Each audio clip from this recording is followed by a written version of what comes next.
When I was a young man, growing up in New York City, I refused to pledge allegiance to the flag. Of course, I was sent to the principal's office, and he asked me, "Why don't you want to pledge allegiance? Everybody does."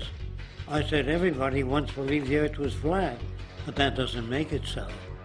I explained that America owed everything it has to other cultures and other nations, and that I would rather pledge allegiance to the earth and everyone on it. Needless to say, it wasn't long before I left school entirely, and I set up a lab in my bedroom. There I began to learn about science and nature. I realized then that the universe is governed by laws, and that the human being, along with society itself, was not exempt from these laws. Then came the crash of 1929, which began what we now call the Great Depression. I found it difficult to understand why millions were out of work, homeless, starving, while all the factories were sitting there. The resources were unchanged. It was then that I realized that the rules of the economic game were inherently invalid.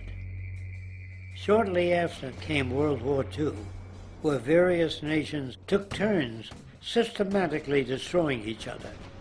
I later calculated that all the destruction and wasted resources spent on that war could have easily provided for every human need on the planet.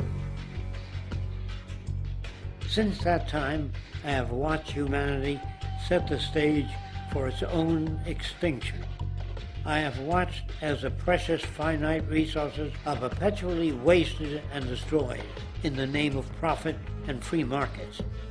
I have watched the social values of society be reduced into a base artificiality of materialism and mindless consumption.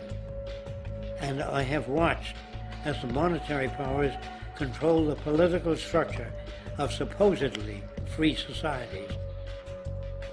I'm 94 years old now, and I'm afraid my disposition is the same as it was 75 years ago. This shit's got to go.